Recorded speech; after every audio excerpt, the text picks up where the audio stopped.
I made the same theory a while ago, but I feel like after episode 8, it still stands pretty strong, and I want to try and specify what this theory is. Basically, I made an old theory saying that Kinger and Ted are meant to be essentially the same character, adaptations on each other. Or I guess Kinger being an adaptation from Ted.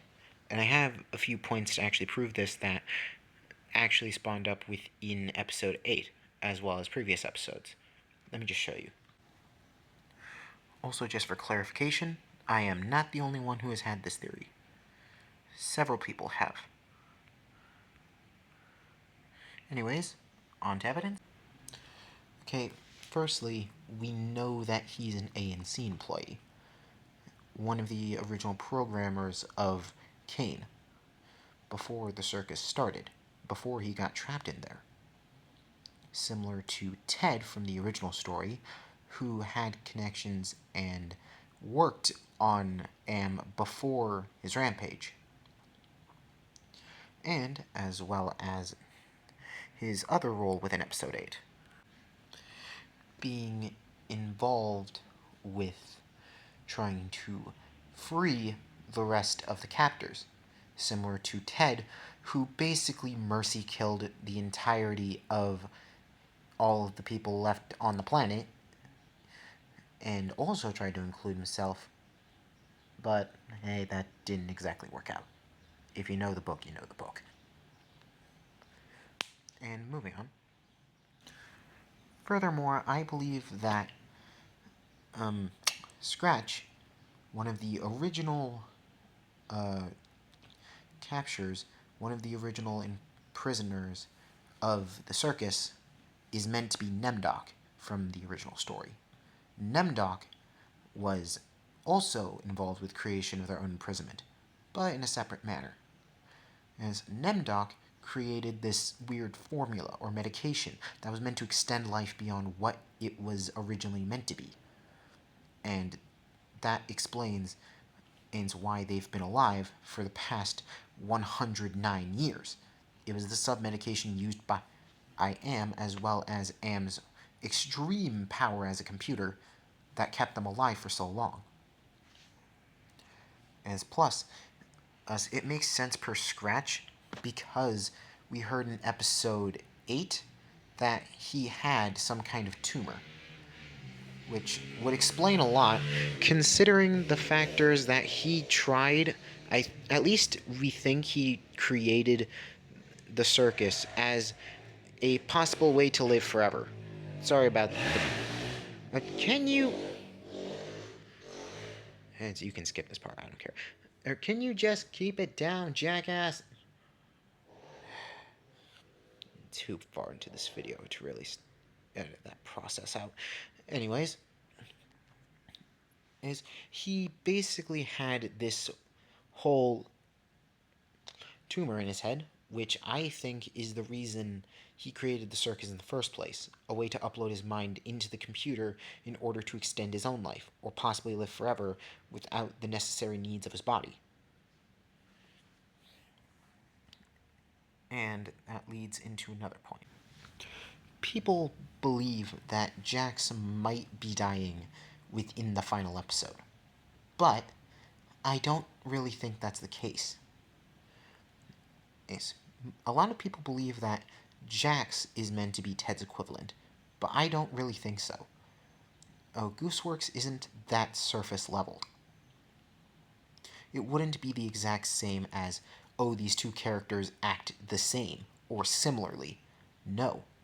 I believe it'd be more their role amongst their respective personal worlds. Essentially, how they affect the story and how the story has affected them, not necessarily what they've gone through and what personalities they have.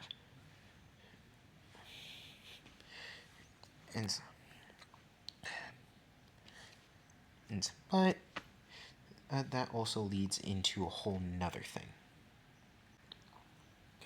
which leads to the whole point of this theory.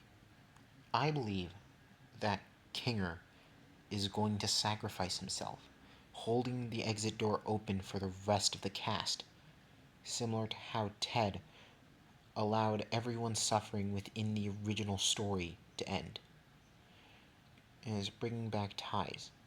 And I think this is going to be the case not only for the previous reasons I've mentioned, but for two others. For one, Gooseworx has specified that the ending is going to be something bittersweet. A generally bittersweet ending would be like, oh, I don't know, one of the most beloved characters and most cared for around the entire cast being dragged away from them and being kept behind in a prison he created. It to save them in order to keep them back alive, home. Meanwhile, he either floats in the void or reunites with Queenie. Who knows? And the secondary point, at least for this theory being the final one, is that if people believe that Jax is going to either die or abstract within the final episode, that's kind of far from what I really think so, because not only did Goose confirm this, I'm pretty sure also Alex Roshan, the voice actor for Kane, also said this, saying that the ending is going to be something that nobody is going to be able to predict. Something that isn't going to be straight up in our face. And what did we see multiple times throughout the trailer? Jax. We saw him multiple times throughout the trailer, as well as his past. As Jax within the final trailer isn't a clue towards anything. I think in this rabbit's foot just threw us a red herring. It's sure, Jax's story and his general past is going to be important, but I believe that's simply because of his development as one of the main characters. He's going to have to get through his traumatized past. And who's going to help him? Pomni. Pomni is going to help Jax get through his troubling past, as she discovers everything that happened throughout the hour-long finale. And out of all of that, they leave together, along with Ragatha, Zubul, and Gangle, all out the exit door, as Kinger holds it open, as the entirety of the circus collapses, as Kane can no longer hold them in there, or due to him being deleted. He can finally do something right, that Kinger can truly, and I mean truly, help out everyone. He blames, as I'm pretty sure, out of anyone, he should be the one who takes everything. He should be the one on that. Is that I don't know how to truly say this, but it makes sense for him to be the final sacrifice, the one who has to either move on, perish, abstract, or whatever to try and get everyone home. He, as himself, is one of the people responsible for their imprisonment in the first place. I don't think that's going to be the same thing if Jax were to actually leave or die within the final episode. It makes the most sense, but it's complicated. We don't really have that much information about the entirety of the story, but I'm pretty sure we should be able to at least think of something. This is a pretty solid theory, and I get that the circus isn't a one-to-one, but it does have inspirations and takes a lot of as direct parallels from the original story. Or a controlling AI, a mass amount of imprisoned characters who don't exactly have much of a memory of, quote, before, as well as one final sacrifice.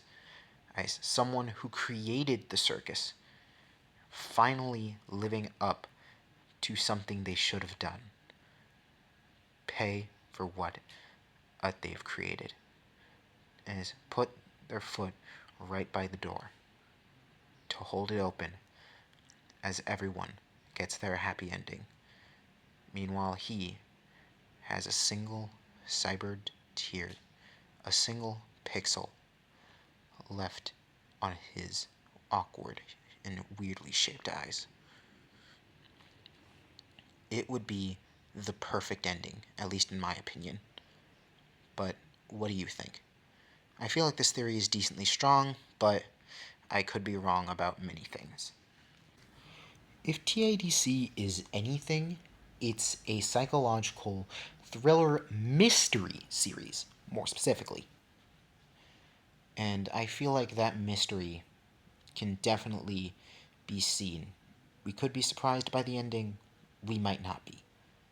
The only way we can tell is the release of the movie in theaters or on YouTube. Still going to be a spoilers hell. Or spoilers heaven. Who knows? Anyways, what do you think of this theory? Here, like, comment, sub, you know the buttons to press. It's YouTube. I don't gotta tell you much. And as always, have a nice day. Peace.